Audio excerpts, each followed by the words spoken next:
खरी ताकद आहे आपली. घटक प्रमुख शिवसैनिक ही आपली ताकद आहे. बाळासाहेब म्हणायचे शिवसैनिक हेच मोठं पद आहे, त्याला कोणी हलवू शकत नाही. आणि म्हणून मी नेत्यांना देखील सांगतो, पक्ष म्हणजे आमदार नाही, पक्ष म्हणजे खासदार नाही, पक्ष म्हणजे मुख्यमंत्री नाही, पक्ष म्हणजे उपमुख्यमंत्री नाही, पक्ष म्हणजे शिवसैनिक. फक्त शिवसैनिक, त्याच्या जोरावर आपण मंत्री होतो, खासदार होतो, आमदार होतो. आणि म्हणून त्याला जपलं पाहिजे, त्याला वाढवलं पाहिजे. निवडणुकीमध्ये कार्यकर्ता आवडता असतो, तो आवडताच राहिला पाहिजे, तो नावडता होता कामा नये निवडणुकीनंतर. हे आपण कधी कधी पाहतो.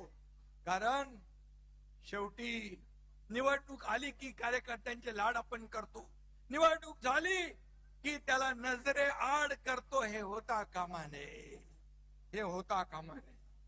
कारण हेच कार्यकर्ते आपल्याला उभारी देत असतात, हेच आपला प्रचार करत असतात, हेच आपलं मार्केटिंग ब्रँडिंग करत असतात. आणि म्हणून कार्यकर्ता जपला पाहिजे, कार्यकर्ता घडला पाहिजे, कार्यकर्ता वाढला पाहिजे. तेव्हाच तो कार्यकर्ता तोडवण्याची भाषा करतात त्यांच्यावर. पुढचं जाऊ दे. आणि म्हणून आपल्या सर्वसामान्यांच्या रक्षणासाठी लढला देखील पाहिजे. त्यामुळे हजारो लोक आपल्या बरोबर येत आहेत, दररोज येत आहेत. वेटिंग लिस्ट मोठी है. काय येत आहेत? मैं तो अकेला ही चला था, लोग आते चले गए, कारवा बदला गया. आणि हा कारवा महाराष्ट्रामध्ये पसरला आहे. कोण एकनाथ शिंदे? अरे सर्वसामान्य कार्यकर्ता, शाखा प्रमुख आज या महाराष्ट्रातल्या तमाम जनतेने त्याला स्वीकारलं, शिवसेनेला स्वीकारलं, उठावाला स्वीकारलं, या ठिकाणी आपल्याला आशीर्वाद दिले. आणि याच्यापेक्षा काय दुसरं असू? ज्या ज्या ठिकाणी मी जातोय त्या त्या ठिकाणी अगदी मुलांपासून मोठ्या वयोवृद्धांपर्यंत चेहऱ्यावर आनंद पाहतो. हीच कमाई आहे आपली, हीच कमाई आहे.